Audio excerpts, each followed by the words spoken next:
Whereas magic deals with Western iconography, symbolism, things that, we've grown up having shoved into our psyche from the second we came into this world. So I think part of us, some really deep internal part, responds to it a lot quicker than it does the Eastern traditions. Man, what the fuck is you talking about? What the fuck was that? I'm sorry, man. I wasn't thinking about it when I did it. I should have said, like, Burger King.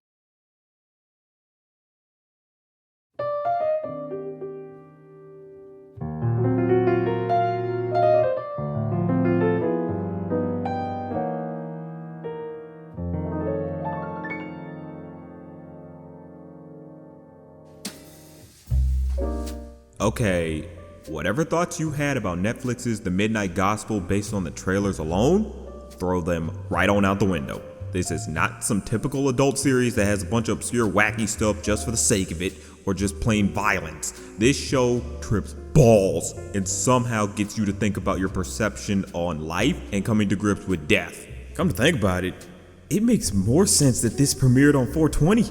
They knew what they were doing. They ain't slick. They waited at just the right time for everybody to be high and completely trip out on this. Freaking smartasses. This series is created by Duncan Trussel, a well-known podcaster, and Pendleton Ward, the guy you should already know what he's made, but in case you don't, his credentials are Adventure Time and Bravest Warrior, and honestly, this series feels like him all the way through with how easygoing yet purely chaotic it can be. The big premise of it is about a guy traversing the cosmos to interview people with a universe simulator to answer the questions of life, death, all through a podcast, or spacecast as he calls it. Cosmic. With this setup, it actually kind of runs like a podcast in terms of dialogue, which actually makes sense because the episode actually uses interviews from Duncan Trussel's podcast and just animates over them. It gets actual writers, specialists, and industry experts to basically shoot the shit about whatever topic dealing with life and just puts crazy visuals to it. Characters speak in a manner that comes off very natural. You get dialect that uses a lot of ums and uhs, but it doesn't feel forced. Just that people are having an actual conversation, but during a bunch of crazy shit, like a zombie apocalypse or some random thing that pertains to that character.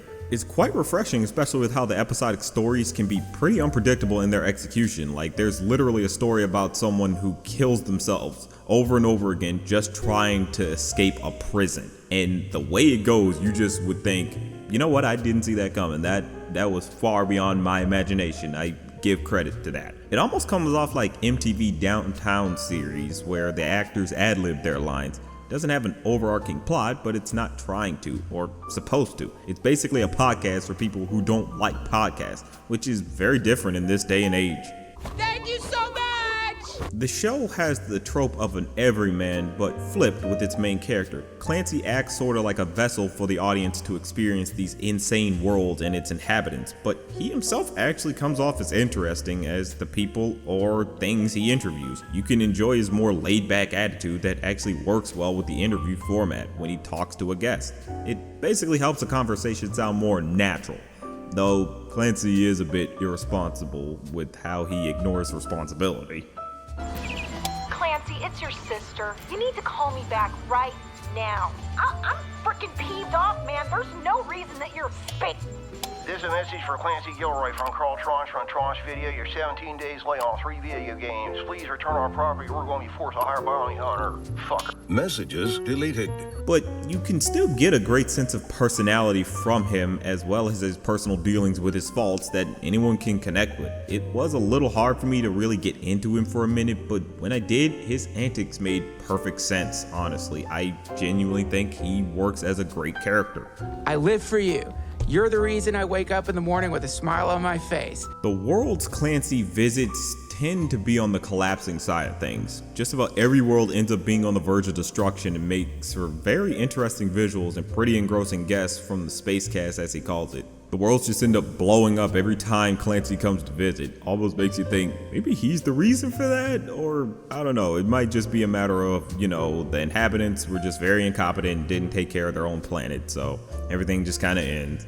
It's really funny when you think about it, but kind of puts you into perspective of what's going on in real time. But I digress. The guests that Clancy interviews end up talking a lot about life and what's been going on with them. Some of it can pertain to drugs and the problems of mixing them, and others can get heavy about the acceptance of death and the cycle of existence that genuinely can get you to think about your perception on life and how you choose to move forward. You're just in a process. It's contraction and release and breath and peace and oh no, here, it's back. It's okay. Remember the last one? You contract and you constrict and then you release. And you breathe. And it's what heaven will be like. Beautiful. Absolutely. You find yourself just paying attention to it all because it comes across as real, even though what the characters are doing has a bit of a story to it, and the people being interviewed actually play into that story while giving their own philosophies. Like, this is a real person that is interesting and has a story to tell and can even offer a nice bit of perspective about society that I think many should listen to. Most people spend their lives complaining about things they don't like. Yes.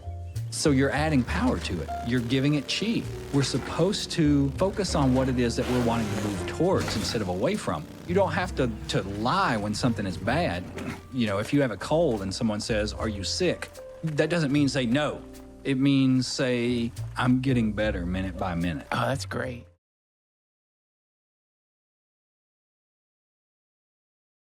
The animation and art style is very much about visual stimulation. It always has something on screen that is interesting to look at.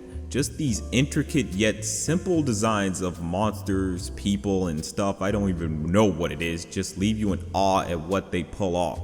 There always feels like a constant stream of free-flowing motion is going on, which complements the free-flowing nature of the interviews. It can be choppy, but that's on purpose, and it fits with the chaos of the world. It even plays around with its use of color, invoking a lot of color theory. The way they have the colors just mesh and collide with each other to create such trippy imagery gives you plenty of eye candy. Feels like the animators were given as much freedom to do whatever they wanted, and what they wanted was to show you what tripping balls was like. Granted, they can do some vulgar stuff just for the shits and giggles. It gets pretty gory when they want, but it's done in a way that's more fascinating. Hell, they even have someone whose butt turns into a mouth with a bunch of sharp teeth, and it's pretty funny when you see it in action, honestly. It makes way more sense with this show's release date being on 4/20 though. That's the weirdest thing about it. All this crazy stuff that's happening, it's like they knew people were gonna be high on this day, and they clearly wanted those people to have as much of a whacked out experience as they can just watching this show while high. Like, you can easily tell as you watch, I mean it. Like, Jesus. Thank you so much, oh great denizens of the multiverse, for listening to Midnight Gospel. So, for the spoilers for this series, I'm going to be talking about the very last episode of the season, and I do not believe you should watch this spoiler at all. The last episode brings everything into perspective, and I feel you need to watch all of the season first and foremost before you get to the last episode. Some people might tell you you should just skip. That's absolutely wrong. Finish the whole season. Watch it. You could stop the video right now and go finish it and then come back. Or I'll even give you a time step if you just at least want to get the finishing general thoughts of what I feel about the series. Like here, like right here. This is the timestamp. Go to that if you just want to hear my closing thoughts about it and without getting a major spoiler about it. But ultimately, I do believe you need to watch all of this season first and foremost before you get to the last episode. I'm going to go into great detail about what happens in it, and it's imperative. It's very important. So I'd say those are your options. Stop the video right now and go watch the episodes on Netflix. There are only 8 of them, or skip to the timestamp I'm displaying. Those are your options. Have fun. So when we get to the last episode, the show does something pretty different for itself, which is crazy considering what's been going on throughout most of the episodes. Clancy ends up getting a visit from his mom in the simulation, and as they talk, they have a genuine heart-to-heart about growing up for Clancy, but there's a certain caveat here. The special guest who plays Clancy's mom is actually played by the co-creator / voice of Clancy, Duncan, Trussel's late mother, Deneen Fendig. This is significant when the discussion starts to grow heavy. Duncan's mom mentions that she has metastatic breast cancer, and that she ultimately came to grips with the inevitable. Their discussion continues on, and she talks about how the burden of dealing with death is not easy and you should not put so much time into preventing it, but instead you should focus more on getting the most out of the remaining time you do have. Deneen mentions that the doctors kept saying that she only had 6 months to live, but she was able to make it 4 years past that. And she didn't focus so much on preparing for her death, she just spent her last moments living. This was such a beautiful episode that brings everything up to this point into perspective. Life is about experiencing different things and meeting new people. Those things will be odd and foreign, but you can come out a better person because you experience them. Some may not even be to your liking, and that is okay. You can spend your time trying to control all aspects of life just to try to make yourself happy. But Deneen said that it's better to go with the flow of the river instead of trying to fight it, which is such a beautiful and poetic saying, all from just a simple conversation with her son. It's made even more heart-wrenching when I found out this was recorded when Deneen was on her deathbed. She would pass on 2 days after that episode of the podcast was recorded. This episode officially made me say this is the most important series you will watch this year, possibly in your life. It made me remember the power animation can hold, whether it's creating some unique world no one's ever seen before, or lets others experience the last few moments of a lost loved one. It will always stand as one of the greatest mediums, and that is something that can never change, and this episode absolutely proves that. You're a special case. It's because I'm your mama. No, I know this transfigure. I know, but come on. There's no way to stop the heartbreak. What do you do about that? You cry. You cry.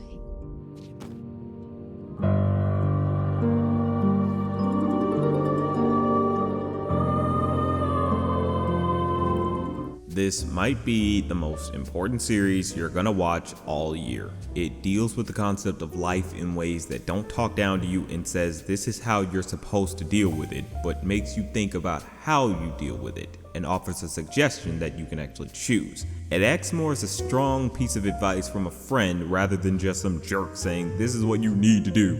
It's pretty therapeutic in that regard. The animation is phenomenal with how imaginative it can be and is just pleasing to the eye. The different worlds all bring a great sense of personality to them that you can get completely engrossed in. There's always something of interest happening on screen. It may look like your typical adult series hyper-violence fodder, but it holds a deeper meaning once you dive right in. But that's just a thought.